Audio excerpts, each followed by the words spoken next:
بەیانیتان باش بەخێر بێن هەموو سەرچاو خۆشحاڵین کە ئەمڕۆ لێرەین بۆ سەرپەرشتیکردنی ئاڵوگۆڕی چەند پۆستێکی گرنگ لە قەزای چەمچەماڵ.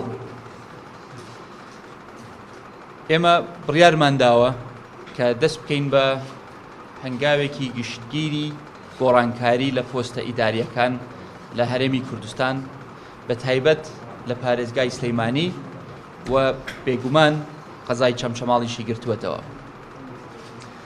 و گۆڕانکاری شتێکی تەندروستیە، شتێکە کە هەمیشە لە پێناوی باشترکردنی دۆخەکەیە و لە باشترکردنی گەیاندنی خزمەتە بە کۆمەڵانی خەڵکی کوردستان.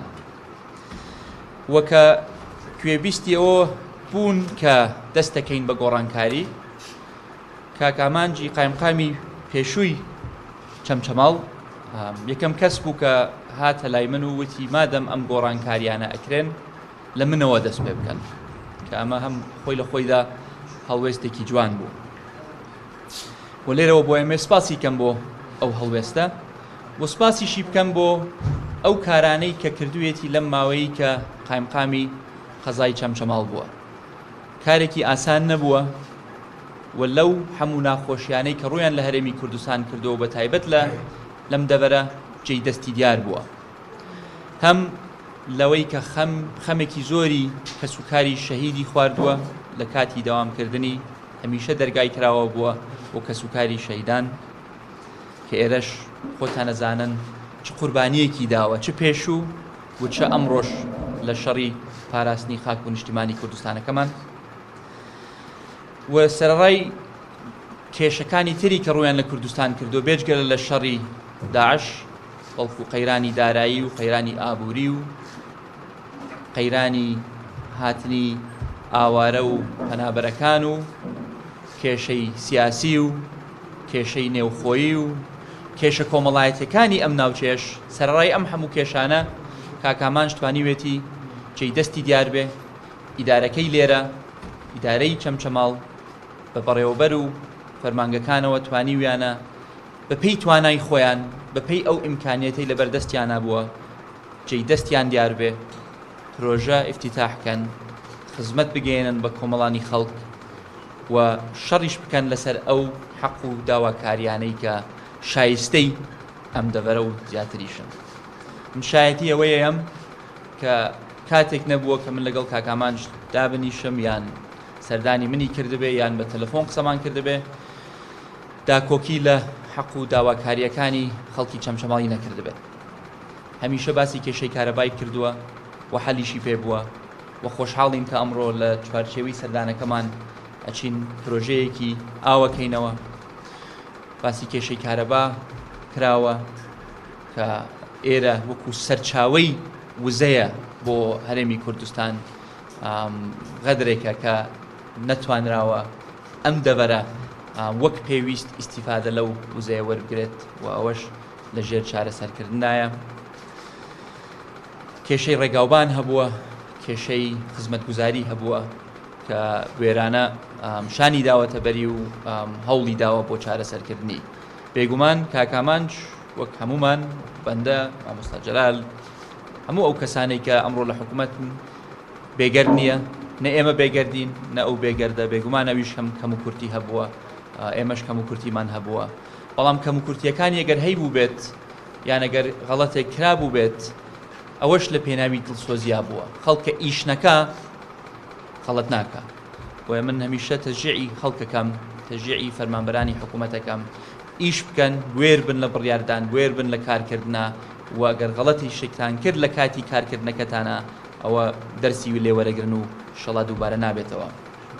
بۆیە من دڵنیام کە ئایندەی کاکامانج وەکو خزمەتکارێکی ئەم کوردستانە گەشە و ئەمە کۆتایی دنیا نییە بۆی و جێی ئەبێتەوە و هەمیشە جێی هەیە لە کەرەستەی حکومڕانی لە هەرێمی کوردستان.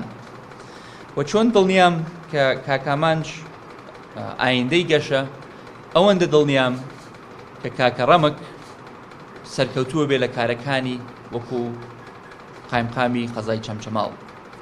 کاکە ڕەمک بێتەجروبە نییە، کاکە ڕەمک ماوەیەکی زۆرە مدیر ناحیە بووە لە چەند شوێنێکی سەختە مدیر ناحیە بووە، لە هێرۆ، لە ژاراوە، لە تەقتەق، لە چەند شوێنێکی تریشە، بۆیە تەجروبەی ئیدارەی هەبووە. چەندین جاریش بە وەکالەت قایمقام بووە، دیسانەوە لە پشدەر، لە ڕانیە، لە کۆیە. بۆیە درەنگ نییە هاتووەتە سەرکارێک کە دڵنیام لە ئاستی چاوەڕوانی ئێمە و لە ئاستی چاوەڕوانی خەڵکی چەمچەماڵە ئەبێت. وە کەسێکیشە کە لایعیلەیەکی تێکۆشەرەوەیەت کە خەباتێکی زۆریان کردو بۆ ئەم خاک و نیشتیمانە و تەواوی باوەڕمان هەیە بە دڵسۆزی و بە دەستپاکی و بە پەرۆشی بۆ خزمەتکردنی خەڵکی چەمچەماڵ.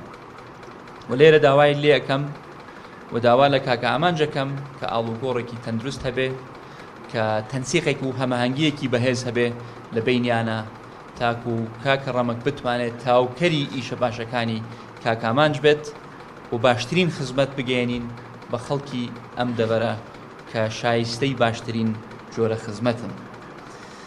و لێرەوە ئەتوانین ئاماژەش بەوە بدەین کە لەم چەند ساڵی ڕابردووە هەندێ هەنگاوی گرنگ ناوە بۆ خزمەتکردنی ئەم دەبەرە.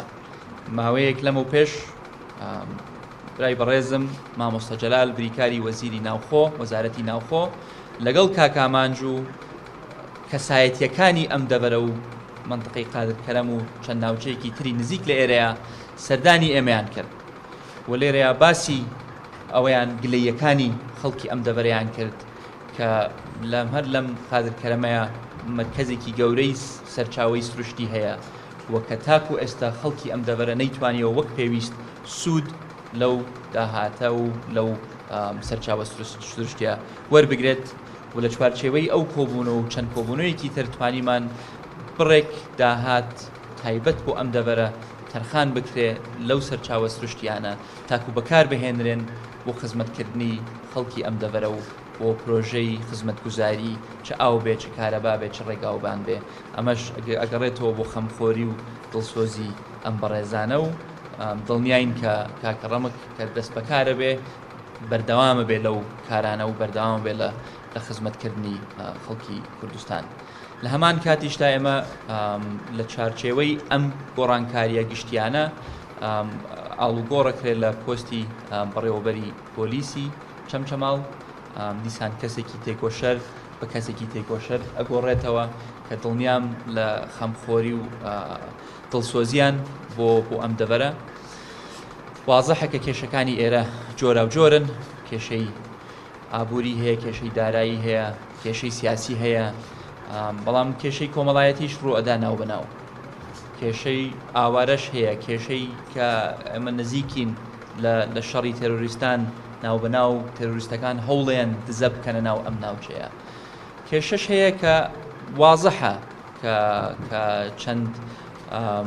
چەند شەخصێک هەن لەم دەبەرە کە خۆیان بە گەورەتر لە دەسەڵاتی ئەمنی و پۆلیس و ئاسایشی ئەم ناوچەیە ئەزانن، کەوا ئەزانن لەبەرەوەی کە چەند خزمێکی خۆیان لە دەور خۆیان کۆبووەتەوە و چەکیان هەیە کە ئەتوانن بێمنەتانە هاتوچووی گەڕەکەکان بکەن، بێمنەتانە تەحەدای ئەمن و ئاسایشی ئەم ناوچەیە بکەن، بێمنەتانە خۆیان بە گەورەتر لە سوڵتە و دەسەڵات و لە قانون بزانن.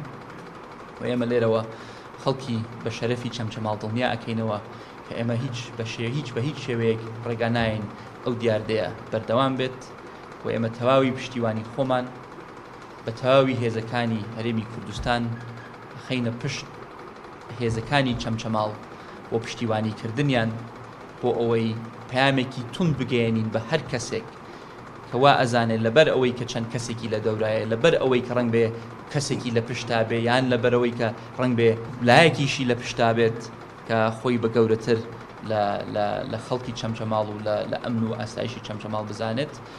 ئێمە وەڵامێکی تونمانە بێ بۆ ئەو کەسانە و ئینشەڵڵا لە ماوەیەکی نزیکیشە ئەو ئیجرائاتانە شەبینن. و من لێرەوە دیسانەوە دەستخۆشی لە کاکە ئامانجەکەم، دڵنیام هیوای سەرکەوتنی بۆ ناخوازم شکن، دڵنیام کە سەرکەوتووە بێ لە کارەکانی ئایندەی، دڵنیاشم لەوەی کە کاکە ڕەمک سەرکەوتووە بێ لە کارەکانی. داوا لە خەڵکی بە شەرەفی چەمچەماڵەکەم کە پشتیوانی بن، پشتیوانی حکوومەتەکەتان بن بۆ خزمەتکردنی ئەم دەبەرە.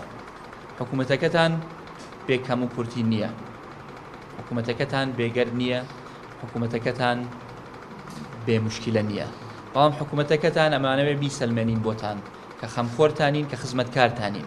ئەم بە ڕێزانە کە ئەمڕۆ مەسئولیەتێک هەڵەگرن، بەرپرسی ئێوە نین وەکو دانیشتوانی چەمچەماڵ، بەرپرسیارەتیان هەیە بۆ ئەوەی خزمەتکاری ئێوە بن. بەڵام ئێوەش داواتان لێ یەکەم خەڵکی تێکۆشەری ئەم دەبەرە هاوکاریان بن، پشتیوانیان بن، چاوگوێیان بن، ڕاستگۆ و دڵسۆز بن لەگەڵیانە، پێکەوە دەست لە ناو یەکتریە بتوانن باشترین خزمەت بگەێنن. ئێمەش لە شوێنەکانی خۆمان چ لە وەزارەتی ناوخۆ مامۆستا جەلال و ستافەکەی بەندە تەواوی ئەنجومەنی وەزیران، وەزیرە پەیوەندیدارەکان لە خزمەتانە ئەبین و هەوڵێین ئەو کارانەی کە پێویستن ئەنجام بدرێن، ئەو خزمەت گوزاریانەی کە لە ئەستی چاوەڕوانی ئێوەیان نییە باشتریان کەین، خزمەتێکی باشتر بگەێنین بەم خەڵکە، چونکە هەر چ شتێ بکرێ بۆ ئێرەیە ینی کەمە لە چاو ئەو قوربانیەی کە ئەم دەبەرە داوێتی. و دووبارە سوپاستانەکەم و بەخێرهاتنتانەکەم و دەستخۆشیتان لێ یەکەم و